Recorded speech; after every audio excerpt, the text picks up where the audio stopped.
Once you start down a spiritual path and you start to develop presence, a funny thing happens. You end up, you end up becoming judgmental, ironically, but in a good way. You're judgmental of your own ego. And what I mean is, as soon as you're able to cultivate some presence and be still and quiet your mind, you start to notice your thoughts.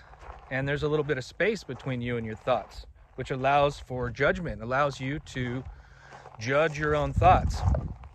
And when you realize that a lot of your thoughts are of the vein that it's me against the world, or it's us against the world, or, everything's out to get me, everything's a struggle, maybe it's that you're a victim in some way, then these are all crazy ideas that your ego gives you to just try to motivate you. The problem is you make decisions from that place and you're not going to be making the best decisions. So if you understand that you're not a victim, you're not fighting against the world, you're not going to change the world all by yourself, you're just a little teeny human being, and you need to accept that and just relax. Just be who you are and what you are. So it's okay. It's okay to judge your ego, because your ego is wrong. Your ego is full of crap, and your ego is giving you information that you are operating from and making decisions from.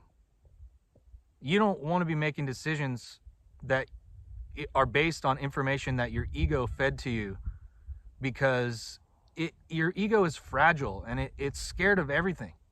So you need to learn to live fearlessly and ignore your ego. You need an ego and you want to work with it, but when you reach the point where you're able to look at it and you say, ego, you're so stupid, why are you saying these things? Then finally you'll be at a place where you can make decisions from a still, calm place. And that's where you want to be. You don't want to live in fear all the time, and you don't want to make decisions based on fear. So don't make your decisions based on fear, make your decisions based on love. And don't forget, everything's connected. So the more you love everything else, the more you love yourself. And your ego probably tells you to be afraid to love. Your ego probably tells you that it's scary to love everybody and everything. Well, yeah, I guess it can be at first, but what happens is you start to experience incredible joy. And your ego's lying to you. That's all there is to it. Your ego's a big fat liar.